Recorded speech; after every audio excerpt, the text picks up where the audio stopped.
So what makes some architectural firms more profitable than others? In this video, I'm going to use a framework called Porter's Value Chain to look internally at an architecture business to see how that they can outperform the industry by design and build a sustainable competitive advantage. Now, Michael Porter's taught generations of students at Harvard Business School in Boston, as well as business, government, and healthcare leaders from around the world.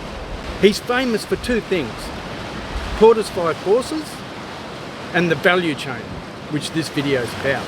The value chain framework has two parts to it: support activities and primary activities. Design and marketing are primary activities, and admin, HR, finance, that sort of thing are all support activities. Porter concluded that you can get a sustainable competitive advantage through your primary activities.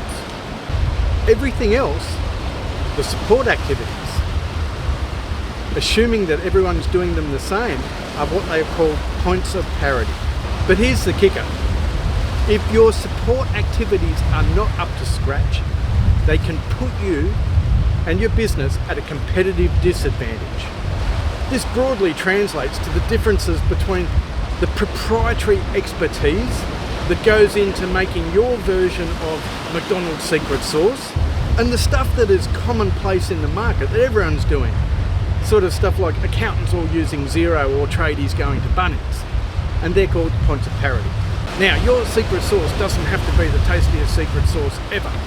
It just has to be tasty enough and tastier than that of your competitors. If the benchmarks in your industry for support activities are below global best practice, there's a great opportunity for you to get the jump on your competitors. An example might be that common practice in your industry is to have just a bookkeeper and a tax accountant obtaining the minimum threshold in financial compliance, whereas best practice is to have a CFO that's looking after budgeting, forecasting, job costing, reporting, strategy and cash flow management. And you could look at this as though if you don't take the jump, one of your competitors might. And the reality is that your competitors don't have to jump very far if you're already giving them a leg up. Ultimately, if everything else was equal in the architecture profession, then the competitive advantage would be obtained by design. That would be the thing that differentiated you. But they're not always equal, and often the disadvantages that you get from having subpar support activities cancel out any of the advantages from your design.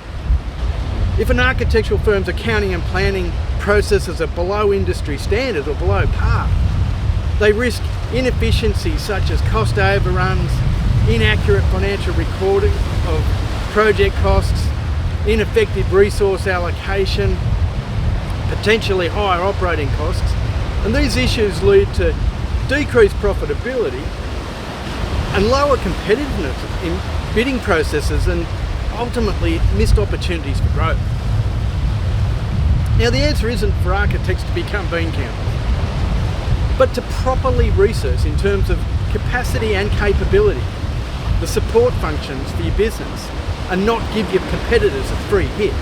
So if you're interested in how you can implement a more structured and strategic way of managing your business finance function, I've got a bunch of other videos on my YouTube channel called Profit Metrics that can help you do exactly that. Profit Metrics will help you see where you're heading, will allow you to focus on your clients and grow. I'm David Dillon from Custodian Back Office. I'd love to help you grow your architecture business. Thanks very much for watching.